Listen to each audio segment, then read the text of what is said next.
قرب قیامت کی نشانیاں کون کون سی ہیں؟ پیارے دوستو، قیامت کا ذکر دنیا کے تمام مذاہب میں ملتا ہے۔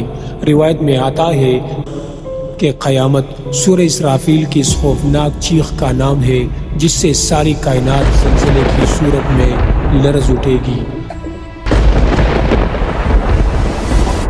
پہاڑ ریزہ ریزہ ہو جائیں گے۔ اس چیخ کی شدت سے تمام انسان اور جاندار مر جائیں گے۔ اس ہولناک دن کی خبر تمام انبیاء کرام نے دی، جبکہ اللہ کے آخری رسول حضور اکرم صلی اللہ علیہ وسلم نے بھی قرب قیامت کی چند نشانیاں بتائی، جن میں کعبہ کے طواف کا روکا جانا بھی شامل ہے، جو کہ دنیا بھر میں کرونا وائرس پھیلنے کے بعد سے ہو چکا ہے۔ سوال یہ ہے کہ اور وہ کون سی نشانیاں ہوں گی جن سے اندازہ لگ پائے گا کہ اب قیامت قریب ہے۔ کرونا وائرس کی وجہ سے سعودی حکومت نے عارضی طور پر طواف خانہ کعبہ کو رکوا دیا تھا، جس کے بعد لوگوں نے اس کو قرب قیامت کی نشانی قرار دینا شروع کر دیا ہے۔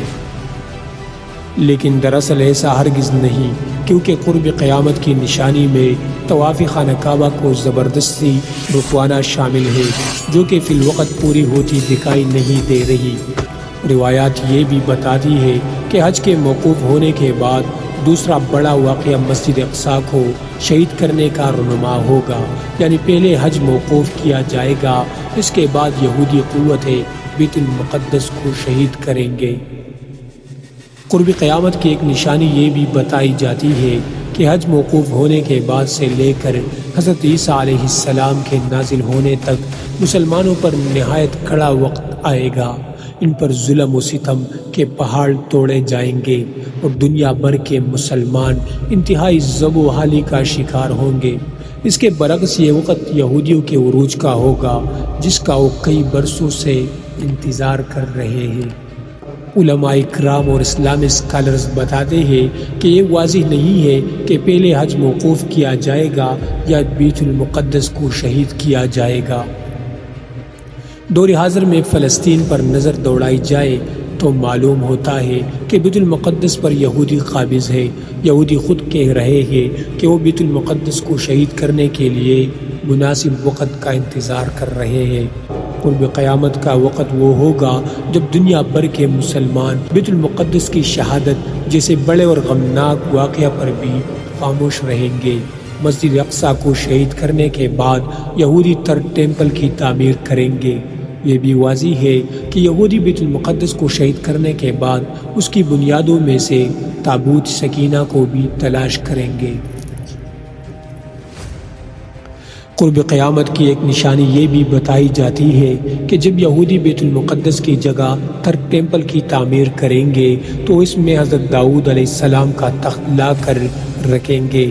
یہ تخت بنیادی طور پر ایک پتھر ہے جو کہ اس وقت انگلینڈ کے ایک چرچ میں پڑا ہوا ہے، لیکن کچھ لوگوں کا ماننا ہے کہ یہ پتھر اس وقت اسرائیل کے قبضے میں ہے اور اسے عام انسانیت پر واضح نہیں کیا جا رہا۔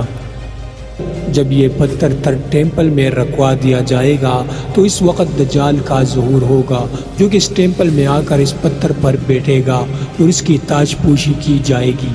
اس کے بعد دجال گریٹر اسرائیل کی بنیاد رکھے گا، جس کا نقشہ یہودیوں نے اپنی تعلیمات کے مطابق تیار کر رکھا ہے۔ سعودی عرب، عراق، شام، لبنان اور مصر کے بیشتر علاقہ جات اس سلطنت کا حصہ بتائے گئے ہیں۔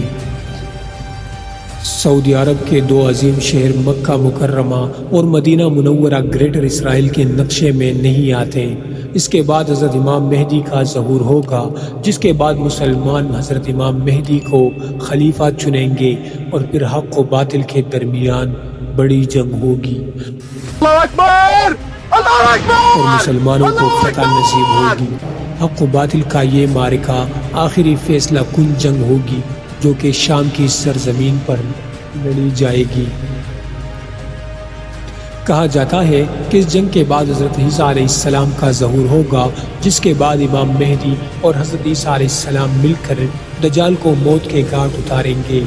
کتب میں قرب قیامت کی ایک اور بڑی نشانی بتائی گئی ہے کہ سورج مغرب سے طلوع ہوگا، جس کے بعد توبہ کا دروازہ ہمیشہ کے لیے بند ہو جائے گا، اور اس دوران سعودی عرب میں صفا نامی پہاڑی پٹنے سے ایک عجیب الخلق جانور ظاہر ہوگا جس کو قرآن مجید میں دابۃ الارض کہا گیا ہے۔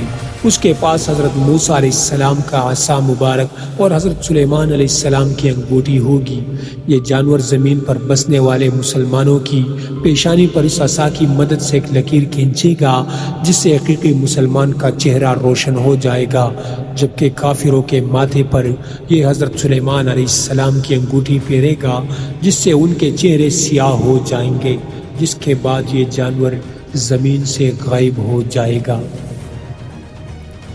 اس کے بعد ایک فرحت بخش ہوا چلے گی جو دنیا پر موجود تمام مسلمانوں کی روح قبض کر لے گی۔ اس موقع پر قرآن اور دین اسلام دنیا سے مکمل طور پر اٹھا لیا جائے گا اور دنیا میں فحاشی اور عریانیت عام ہو جائے گی۔ اس کے بعد ایک آگ کی آندھی آئے گی جو کہ تمام کافروں کو ملک شام میں جمع کر دے گی، جس کے بعد حضرت اسرافیل پہلا سور پھونکیں گے۔ ناظرین، یہی وہ دن ہوگا جس کا نام قیامت ہے۔